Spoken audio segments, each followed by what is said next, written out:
Техника исполнения и чувство ритма. Залина Горчханова вовсю занимается распевкой. Уже в апреле стартует всероссийский вокальный конкурс «Звезда-2023», в котором она будет принимать участие.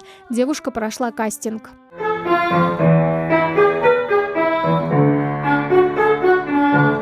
Идею участвовать во всероссийском конкурсе исполнителей Залине подали старшие, и она решила попробовать свои силы. Масштабное музыкальное состязание, в котором принимают участие представители из всех федеральных округов страны. Для юной исполнительницы серьезный вызов. На площадке конкурса собираются самые талантливые и яркие исполнители. Я поехала в Москву, там я прошла отборочный тур.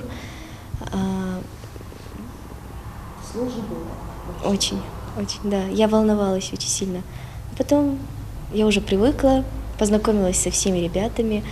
Там была большая конкуренция, конечно. Залина Горчханова штурмовать сцену начала с 8 лет. Вдохновил пример старшей сестры. Сейчас ей 18, и она солистка Госфилармонии.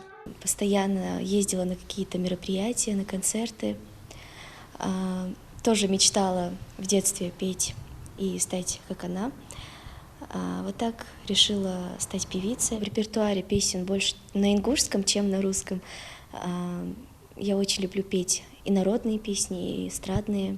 «Звезда» – музыкальная вершина всероссийского уровня, на которую попытается взойти Залина. Свое начало конкурс берет с 2015 года. Единственная участница вообще из всех, которая набрала 100 баллов на отборочных этапах в этот проект.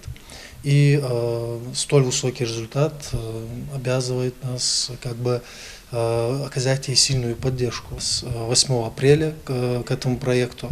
И зрители могут голосовать на сайте телеканала «Звезда», на сайте Министерства культуры Республики Ингушетия. Информация уже размещена.